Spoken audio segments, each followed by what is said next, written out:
رسوله الكريم أما بعد فأعوذ بالله من الشيطان الرجيم بسم الله الرحمن الرحيم وما أرسلناك إلا رحمة للعالمين صدق الله العظيم.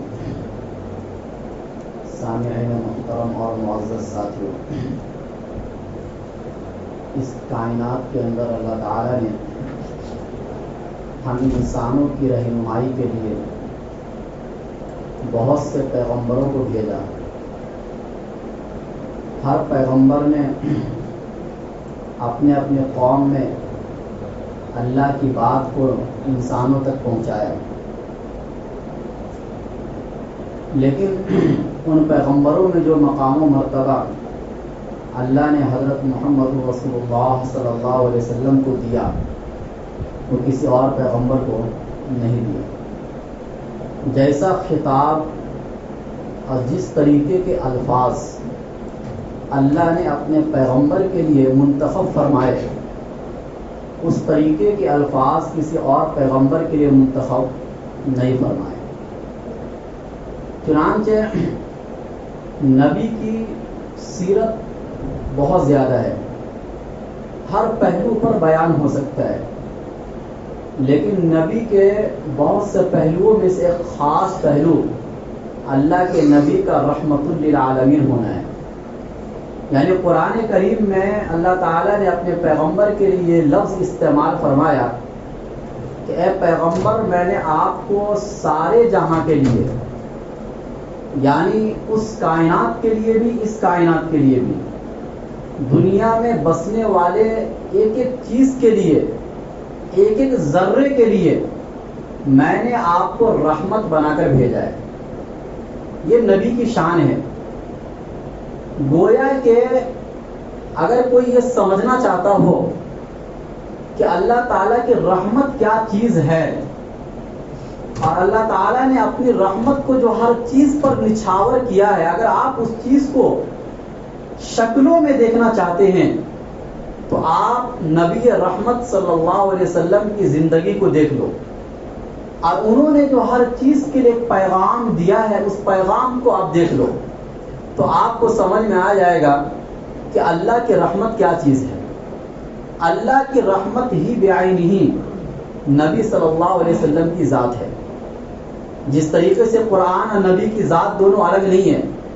حضرت عائشہ صدیقہ رضی اللہ تعالی عنہ نے فرمایا کہ اگر کوئی یہ سمجھنا چاہتا ہو کہ نبی کے اخلاق کیا چیز ہیں تو وہ قرآن پڑھ دے، اور اگر کوئی یہ سمجھنا چاہتا ہو کہ قرآن کیا چیز ہے تو نبی کی زندگی کو دیکھ لے. اگر قرآن ایک متن ہے تو نبی کی زندگی اس کی شرح ہے. قرآن اگر ایک اجمال ہے تو نبی کی زندگی اس کی تفصیل ہے. اسی طریقے سے قرآن اگر ہدی للناس ہے تو اللہ کے نبی کی ذات رحمت للعالمین ہے. ہدی للعالمین، رحمت للعالمین، اور اللہ تعالیٰ رب العالمین. تو یہ مقام اللہ تعالیٰ نے اپنے پیغمبر محمد صلی اللہ علیہ وسلم کو دیا. اس کو ایک دوسری آیت میں اللہ تعالیٰ نے اس طریقے سے بیان فرمایا کہ لقد جاءکم رسول من انفسکم عزیز علیہ ما عنتم حریص علیکم بالمؤمنین رؤوف الرحیم. کہ تمہارے پاس تمہارے میں سے ایک رسول آئے، یعنی نبی کی ذات، عزیز علیہ ما عنتم، تمہیں اگر کوئی تکلیف پہنچتی ہے تو یہ تکلیف کا پہنچنا اس نبی کو بہت ناگوار گزرتا ہے. یعنی اگر امت میں سے کسی کو بھی کوئی ایک کانٹا بھی چبھتا ہے تو اس کی تکلیف شاید آپ کو کم اور ہمارے نبی صلی اللہ علیہ وسلم کو زیادہ ہوتی ہے.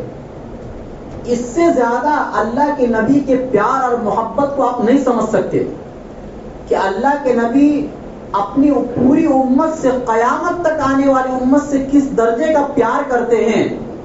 اللہ نے اس چیز کو اس لفظ میں بیان کیا کہ عزیز علیہ ما عنتم، تمہیں جو تکلیف پہنچتی ہے، تمہیں تمہارے اوپر کوئی مصیبت آتی ہے، یہ صرف صحابہ کے لیے نہیں کہا جا رہا ہے، وہ مصیبت کا آنا اللہ کے نبی کو بہت ناگوار گزرتا ہے. اللہ کے نبی اس چیز کو ناپسند کرتے ہیں کہ ہم انسانوں میں سے کسی کے اوپر کوئی مصیبت آئے. عزیز علیہ ما عنتم حریص، اللہ کے نبی حریص ہیں اس بات کے کہ ہمیں نفع پہنچے، اپنے نفع کے لیے نہیں. یعنی امت میں سے کسی بھی ایک فرد کو اگر کوئی نفع پہنچ رہا ہے، کوئی اچھائی اور بھلائی پہنچ رہی ہے، تو اللہ کے نبی صلی اللہ علیہ وسلم اس چیز کے حریص ہے. اللہ کے نبی صلی اللہ علیہ وسلم چاہتے ہیں کہ امت میں سے ہر فرد کو نفع پہنچے، تکلیف نہ پہنچے. یہ تو عام لوگوں کے لیے ہے، قیامت تک آنے والے ہر انسانیت کے لیے، چاہے مومن ہو یا غیر مومن. اور خصوصاً بالمؤمنین رؤوف الرحیم، مومنین کے ساتھ تو اللہ کے نبی صلی اللہ علیہ وسلم بہت ہی نرم دل اور مہربان ہیں. گویا کہ آپ اس چیز کو اس طریقے سے سمجھیے کہ اپنے نبی کے رحمت کو بیان کرنے کے لیے اللہ تعالیٰ نے انہی دو لفظوں کا انتخاب فرمایا، جو لفظ اللہ تعالیٰ نے اپنی رحمت کو بیان کرنے کے لیے انتخاب فرمایا. جیسے کہ آپ بار بار پڑھتے ہیں بسم اللہ الرحمن الرحیم. لفظ الرحیم، اللفظ الرؤوف، اللہ تعالیٰ نے اپنے رحمان ہونے کو بیان کرنے کے لیے منتخب فرمایا کہ میں اپنے بندوں سے اتنا پیار کرتا ہوں کہ میں رحیم ہوں، میں رؤوف ہوں. انسانوں سے یہ کہا کہ تم نبی کے پیار اور محبت کو نہیں سمجھ سکتے کسی دوسرے لفظ میں. گویا کہ یہ سمجھو کہ جو لفظ میرے لیے استعمال ہوا ہے وہی میں نے اپنے پیغمبر کو دے دیا، اتنا پیار کرتے ہو تم سے. یعنی میں جتنا پیار کرتا ہوں، اگرچہ اتنا تو نہیں ہو سکتا، لیکن میرے لیے جو لفظ استعمال ہوا پیار کے معنی میں، وہی لفظ میں نے اپنے اس پیغمبر کے لیے استعمال فرمایا. اتنا زیادہ رحمت والے پیغمبر ہیں اور اتنا زیادہ امت سے وہ پیار کرتے ہیں. اتنا پیار کہ ایک جگہ پر اللہ نے قرآن کریم میں فرمایا لعلک باخع نفسک الا یکونوا مؤمنین. اس جیسا لفظ دو جگہ قرآن میں آیا کہ اے پیغمبر کیا آپ اپنے آپ کو ہلاک کر دیں گے اس بات پر کہ یہ لوگ ایمان نہیں لاتے ہیں. یعنی اگر لوگوں میں سے کوئی ایک ایمان لے کے نہیں آتے تھے نبی کے زمانے میں، تو اللہ کے نبی کو اتنا غم ہوتا تھا، اتنا غم ہوتا تھا کہ اللہ نے اس کو اس انداز میں تعبیر فرمایا کہ کیا آپ اپنے آپ کو ہلاک کر دیں گے. اللہ تعالیٰ کو سمجھانا پڑا بار بار قرآن میں کہ آپ کے ذمے صرف پہنچانا ہے، حساب لینا میرے ذمے ہے. اتنا محنت کرتے تھے ایک ایک فرد پر اور ایک ایک شخص پر، اتنا پیار بھرا انداز کہ یہ ایک آدمی بھی جہنم سے بچ جائے تو میرا غم ہلکا ہو جائے گا. گویا اس چیز کو قرآن نے سمجھایا. فرمایا وَلَوْ كُنْتَ فَظًّا غَلِيظَ الْقَلْبِ لَانفَضُّوا مِنْ حَوْلِكَ. اے پیغمبر آپ اتنے رحم دل ہیں کہ اگر تھوڑی سی بھی آپ میں سختی ہوتی تو یہ صحابہ کی جماعت جو آپ کے ارد گرد موجود ہے یہ موجود نہیں ہوتی. اللہ کے نبی اپنی زندگی میں اگر کبھی غصہ ہوئے ہیں تو اپنی ذات کے لیے کبھی بھی غصہ نہیں ہوئے. پوری ذخیرہ احادیث اور نبی کی پوری سیرت اٹھا لو. اللہ کے نبی صلی اللہ علیہ وسلم اپنی پوری زندگی میں 63 سال کی زندگی میں، چاہے نبوت سے پہلے کی زندگی ہو چاہے نبوت کے بعد کی زندگی ہو، اپنی پوری زندگی میں اپنی ذات کے لیے کبھی بھی غصہ نہیں ہوئے. کبھی جو آپ نے غصے کے انداز دیکھے ہیں اللہ کے نبی کے صحابہ کے اوپر، وہ ان کی آخرت کو سدھارنے کے لیے تھا. کس چیز کے لیے تھا؟ ان صحابہ کرام کی آخرت کو سدھارنے کے لیے. یا یہ کہ نبی کے دین کا اگر کہیں پر مذاق اڑایا گیا ہے، یا یہ کہ اللہ کے نبی کو تکلیف اس معنی کر کے دیا گیا کہ اللہ کے نبی رسول اللہ ہیں اور جس میں نبوت کی توہین ہوتی تھی، ایسے موقع پر غصے کا اظہار کیا ہے کیونکہ یہ اللہ کے دین کا مسئلہ تھا. لیکن اپنے کسی ذاتی مسئلے کے لیے اللہ کے نبی اپنے پوری زندگی غیروں پر تو چھوڑیے اپنے گھر والوں پر بھی غصے کا اظہار نہیں کیے. اتنا زیادہ رحمت للعالمین تھے, اتنا زیادہ رحمت للعالمین. اللہ کے نبی, ایک تو عمومی طور سے یہ بیان ہوا, لیکن خاص خاص فرد کے لیے بھی اللہ کے نبی رحمت للعالمین ہے. چنانچہ غیروں کے لیے بھی اللہ کے نبی رحمت للعالمین ہے. قرآن میں فرمایا, اے پیغمبر جب تک آپ کی ذات موجود ہے میں ان کو عذاب نہیں دوں گا. وما کان اللہ لیعذبہم وانت فیہم. جب تک اس مکہ کی دھرتی پر آپ کی ذات موجود رہے گی, چاہے کوئی کتنی بھی دشمنی کر لے مجھ سے, آپ کی ذات کے ہوتے ہوئے, رحمت للعالمین کے ہوتے ہوئے, میں ان لوگوں کو عذاب نہیں دے سکتا. اور ایسا ہی ہوا. اللہ کے نبی اگر رحمت ہیں, ایک مرتبہ ایک صحابی نے عرض کیا کہ آپ ان لوگوں کے خلاف بد دعا کر دیجئے, مشرکین کے خلاف, بہت آپ کو تکلیف دیتے ہیں, ستاتے ہیں. بخاری اور مسلم کی حدیث ہے, اللہ کے نبی نے فرمایا انی لم ابعث لعانا, کہ مجھے لعن تان کرنے والا بنا کر نہیں بھیجا گیا ہے. وانما بعثت رحمتا للعالمین, مجھے تو سارے جہاں کا رحمت بنا کر بھیجا گیا ہے. ایک جگہ فرمایا ہدی للعالمین, پوری دنیا کے لیے رہنمائی کا ذریعہ بنا کر بھیجا گیا ہے. اور ایک جگہ فرمایا ہدی للمتقین. ایک صحابی نے عرض کیا کان رسول اللہ صلی اللہ علیہ وسلم رحیما رقیقا, اللہ کے نبی صلی اللہ علیہ وسلم کی ذات سراپا رحمت اور سراپا نرم دل تھی. سختی کا تصور نہیں تھا اللہ کے نبی کی ذات میں. اب میں نے بتایا جو کبھی غصہ ہوئے ہیں وہ اپنی ذات کے لیے کبھی بھی غصہ نہیں ہوئے, اللہ کے دین کے کسی مسئلے کے لیے ہوئے ہیں. اللہ کے نبی رحمت ہیں دنیا میں بسنے والی ہر ماں کے لیے. چنانچہ ماں کے بارے میں فرمایا, ایک صحابی نے جب عرض کیا من احق الناس بحسن صحابتی, میرے حسن سلوک کا سب سے زیادہ حقدار کون ہے؟ اللہ کے نبی نے فرمایا امک, تمہاری ماں. ثم قال من, پھر اس نے عرض کیا پھر کون؟ اللہ کے نبی نے فرمایا امک کا, تمہاری ماں. ثم قال من, تیسری مرتبہ اس صحابی نے عرض کیا پھر کون؟ اللہ کے نبی نے 3 مرتبہ فرمایا تمہاری ماں. اور پھر چوتھی مرتبہ فرمایا ابو کا, تمہارا باپ. گویا کہ آج اس ماں کو اگر یہ مقام اور مرتبہ مل رہا ہے تو یہ نبی اکرم صلی اللہ علیہ وسلم کی رحمت کا ایک حصہ ہے. ورنہ دنیا نہیں جانتی ہے کہ ماں کا کیا مقام و مرتبہ ہے.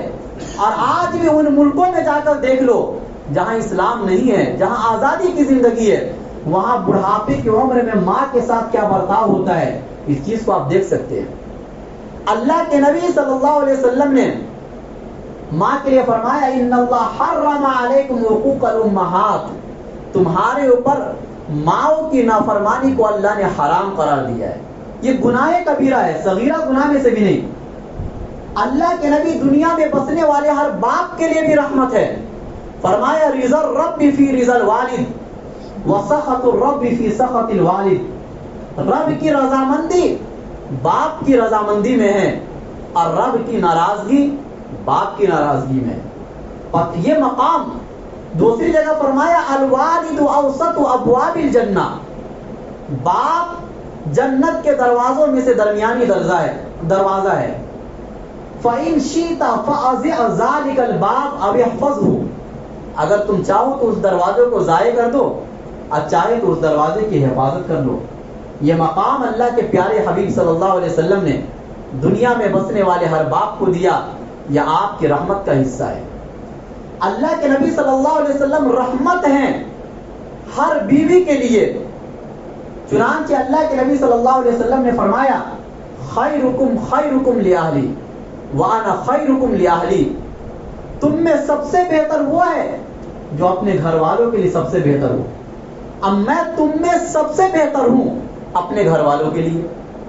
ایک مقام پر اللہ کے نبی صلی اللہ علیہ وسلم نے فرمایا انک لن تنفق نفقۃ تبتغی بها وجہ اللہ الا اجرت علیہا, جو خرچ بھی تم اپنی بیوی کے اوپر کرتے ہو اس خرچ پر آپ کو صدقے کا ثواب ملے گا. حالانکہ اگر نہیں بھی ملتا تو بھی کوئی فرق نہیں پڑتا تھا, وہ اپنے گھر کی عورت ہے, لیکن فرمایا تمہیں صدقے کا اجر ملے گا حتی ما تجعل فی فم امرأتک، حتیٰ کہ وہ لقمہ جو تم نے اپنی بیوی کے منہ میں ڈالا اس پر بھی تمہیں اجر ملے گا۔ یہ مقام اللہ نے ایک بیوی کو دیا۔ فرمایا استوصوا بالنساء خیرا، عورتوں کے ساتھ بھلائی والا کام کرو، نرمی والا کام کرو، سختی والا کام نہ کرو۔ اس سے بڑھ کر ایک حدیث میں فرمایا کہ تطعمها اذا اکلت، جب تم کھاؤ تو اپنی بیوی کو بھی کھلاؤ۔ کبھی ہوٹلوں میں جاتے ہو کھانے کے لیے اکیلے، شریعت اس چیز کو پسند نہیں کرتی۔ کبھی کبھار آپ اکیلے بھی جا سکتے ہو، کبھی کبھار اپنی اہلیہ کو بھی لے کر جاؤ۔ وَتَكْسَوْهَا إِذَا اكْتَسَيْتَ، جب تم کپڑا پہنو تو انہیں بھی پہناؤ، یعنی جس عمدگی والا کپڑا آپ پہنتے ہو اسی عمدگی والا کپڑا آپ ان کو بھی پہناؤ۔ وَلَا تَضْرِبِ الْوَجْهِ، تم ان کے چہرے پر نہ مارو۔ وَلَا تُقَبِّحْ، انہیں برا بھلا نہ کہو، انہیں تانا نہ دو۔ وَلَا تَهْجُرْ إِلَّا فِي الْبَيْتِ، اور تم اپنی گھر والی کو کسی بھی مقام پر اکیلے مت چھوڑو، مگر گھر میں اگر بستر الگ ہو کسی وجہ سے تو ایک الگ چیز ہے۔ یہ مقام اللہ تعالیٰ نے ہر بیوی کو دیا۔ ہر شوہر کے لیے بھی اللہ کے نبی صلی اللہ علیہ وسلم رحمت ہے۔ چنانچہ ایک حدیث میں فرمایا لو کنت آمرا احدا ان یسجد لاحد، اگر میں کسی کو کسی کے لیے سجدے کا حکم دیتا لامرت المرأة ان تسجد لزوجها، تو میں ایک عورت کو حکم دیتا کہ وہ اپنے شوہر کو سجدہ کرے۔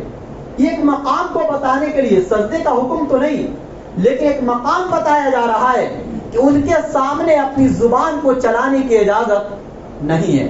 ایک شوہر کو مقام رحمت للعالمین کے ایک رحمت کا حصہ ہے۔ ہر دنیا میں بسنے والی بیٹی کو بھی اللہ کے نبی نے اس معاشرے میں مقام دیا جس معاشرے میں بیٹی کو زندہ قبر میں ڈال دیا جاتا تھا۔ یہ واقعہ تو خود قرآن میں موجود ہے۔ کیا فرمایا؟ من ابتلی بشیء من هذه البنات، ان بیٹیوں میں سے کسی کے ساتھ اگر آپ کی آزمائش ہوتی ہے، یعنی آپ کو اگر ان کی تربیت کرنے کی ضرورت پڑتی ہے، فصبر علیہن، آپ نے اس کے اوپر صبر کیا اور بیٹی کی اچھے سے تربیت کی۔ ایک روایت میں فاحسن الیہن، آپ نے ان کے ساتھ حسن سلوک سے کام لیا۔ کن لہو حجابا من النار، یہ بیٹیاں کل قیامت کے دن جہنم سے آڑ بن جائے گی، آپ کو جہنم میں جانے نہیں دے گی۔ ایک حدیث میں فرمایا من عال جاریتین حتی تبلغ انا وہو، کہ جس نے دو بیٹی کی پرورش کی بلوغت کی عمر تک تو جنت میں اور وہ اس طرح ہوں گے۔ واشار بالسبابۃ والوسطی، سبابہ اور وسطی دو انگلی کے ذریعے سے اللہ کے نبی نے اشارہ فرمایا اور تھوڑی سی کشادگی رکھی، یعنی ان کا مقام و مرتبہ بہت اونچا ہوگا۔ اس چیز کو بیان کیا گیا کس بات پر؟ ایک بیٹی کی پرورش پر۔ اللہ کے نبی یہ تو خاص رشتے ہیں، ایک خالہ اور ایک چچا کے لیے بھی رحمت ہے۔ فرمایا الخالۃ بمنزلۃ الام، جو آپ کی خالہ ہے وہ ماں کے درجے میں ہے، ان کا بھی ویسا ہی احترام کرو، ان کو بھی وہ عزت دو جو آپ اپنی ماں کو دیتے ہو۔ اور ان عم الرجل سنہ ابیہ، اور جو تمہارے چچا ہیں، تمہارے باپ کے بھائی ہیں، وہ تمہارے باپ کے درجے میں۔ یہ مقام اللہ کے نبی صلی اللہ علیہ وسلم چچا کو دے رہے، یہ آپ کی رحمت کا حصہ ہے۔ ہر چیز کو آپ کی رحمت کا حصہ ملا ہے۔ اللہ کے نبی یتیم کے لیے بھی رحمت بن کر آئے تھے۔ فرمایا انا وکافل الیتیم فی الجنہ، میں اور یتیم کی کفالت کرنے والا جنت میں اس طرح سے ہوں گے، دو انگلی کا اشارہ کیا۔ اللہ کے نبی بیوہ عورت کے لیے بھی رحمت بن کر آئے تھے۔ فرمایا الساعی علی الارملۃ والمسکین کالمجاہد فی سبیل اللہ، کہ یہ بیواؤں کے لیے محنت کرنے والا اور غریبوں کے لیے محنت کرنے والا اللہ کے راستے میں جہاد کرنے والوں کی طرح ہے۔ کالقائم لا یفتر، اس نماز پڑھنے والے کی طرح ہے جو نماز پڑھتے پڑھتے تھکتا نہیں ہے۔ وَكَالصَّائِمِ لَا يُفْطِرُ، اور اس روزہ رکھنے والے کی طرح ہے جو کبھی افطار نہیں کرتا ہے۔ اتنا بڑا مقام و مرتبہ ایک بیواؤں کی کفالت کرنے والوں کے لیے اور اس کے لیے محنت کرنے والوں کے لیے اللہ کے نبی نے اپنی رحمت میں سے ایک حصہ ان کو بھی دیا. اللہ کے نبی صلی اللہ علیہ وسلم ایک غریب کے لیے بھی رحمت بن کر آئے تھے. فرمایا یدخل فقراء المسلمین الجنہ قبل اغنیائہم، کہ مسلمانوں کے جو فقراء ہیں اور جو غربا لوگ ہیں وہ جنت میں امیروں سے پہلے داخل ہوں گے. کتنا پہلے؟ بنصف یوم، آدھے دن پہلے. وہ 500 عام، اور وہ 500 سال کا فاصلہ ہوگا. ایک غریب اتنا پہلے جنت میں داخل ہو جائے گا. اللہ کے نبی رحمت بن کر آئے تھے ایک مزدور کے لیے بھی. فرمایا آت الاجیر اجرہ قبل ان یجف عرقہ، کہ مزدور کو مزدوری دے دو اس کے پسینے کے خشک ہونے سے پہلے. جو محنت کر کے اس نے کمایا ہے دن کے ختم ہونے سے پہلے پہلے، اگر دن بھر کی مزدوری ہے تو دن پورا ہونے سے پہلے دے دو، اور اگر مہینے کی مزدوری ہے تو مہینہ پورا ہونے سے پہلے پہلے اس کی مزدوری دے دو. گویا اللہ کے نبی ایک مزدور کے لیے بھی رحمت بن کر آئے تھے. اللہ کے نبی ایک تاجر کے لیے بھی رحمت بن کر آئے تھے. فرمایا التاجر الصدوق الامین مع النبیین والصدیقین والشہداء والصالحین، کہ سچا امانت دار تاجر نبیوں، صدیقین، شہداء اور صالحین کے ساتھ ہوگا. اس سے بڑا کیا مقام و مرتبہ ہو سکتا ہے؟ اللہ کے نبی رحمت بن کر آئے تھے جناتوں کے لیے بھی. فرمایا لا تستنجو بالروث ولا بالعظام فإنه زاد اخوانکم من الجن، کہ جو ہڈی آپ کھا کر پھینک دیتے ہو اور جو جانوروں کے فضلہ ہوتے ہیں، آپ اس کو غلط جگہ پر نہ پھینکو، یا آپ اس سے استنجا نہ کرو، کیونکہ یہ تمہارے جنات کا توشہ ہے. یعنی جو ہڈی ہم کھا کر پھینک دیتے ہیں، اس ہڈی پر اللہ گوشت چڑھا دیتے ہیں اور اسی گوشت کو جنات کھاتے ہیں. اور جو جانوروں کا فضلہ ہوتا ہے وہ جنات کے جانوروں کی اللہ غذا بناتے ہیں. یہ ترمذی کے حدیث میں اللہ کے نبی صلی اللہ علیہ وسلم نے فرمایا گویا جناتوں کے لیے بھی اللہ کے نبی رحمت بن کر آئے تھے. اللہ کے نبی صلی اللہ علیہ وسلم رحمت بن کر آئے تھے مسکین، غریب، یتیم، فقراء، بیوہ، ان تمام کے لیے تو آئے تھے. ایک کبیرہ گناہ کرنے والوں کے لیے بھی رحمت بن کر آئے تھے.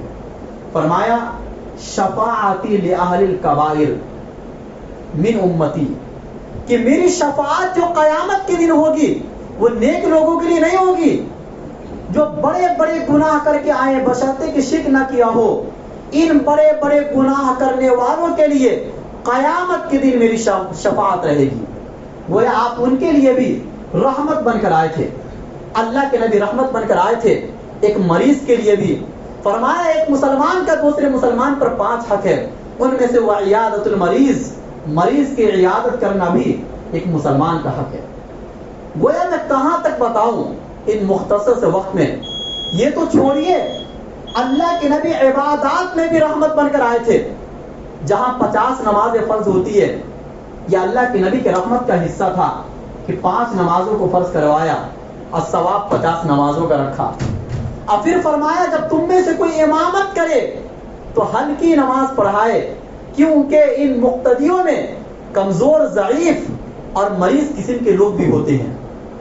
اسی طریقے سے جب روزہ رکھنے کا حکم دیا، اللہ نے تو حکم دے دیا، لیکن اللہ کے نبی صلی اللہ علیہ وسلم نے فرمایا کہ سحری تاخیر سے کرو اور افطاری جلدی کرو تاکہ میری امت کے لوگ کم سے کم بھوکا رہ سکے اور ثواب پورا کا پورا مل جائے. جب آپ حج کو جاتے ہیں، ہر آدمی حجر اسود کا بوسہ نہیں لے سکتا ہے. اللہ کے نبی نے اس عبادت کے لیے بھی رحمت بن کر آئے تھے. فرمایا جو دور سے بھی حجر اسود کا استلام کر لے گا اس کو وہی ثواب ملے گا جو حجر اسود کا بوسہ لینے پر ملتا ہے.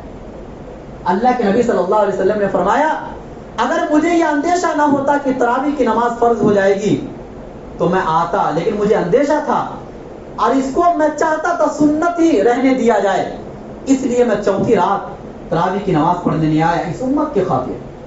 ایک جگہ فرمایا لولا ان اشق علی امتی لامرتم بالسواک، اگر مجھے اپنی امت کے اوپر مشقت کا اندیشہ نہ ہوتا تو میں مسواک کا حکم دیتا، یعنی اس کو فرض قرار دے دیتا. لیکن اللہ کے نبی فرض قرار نہیں دیے.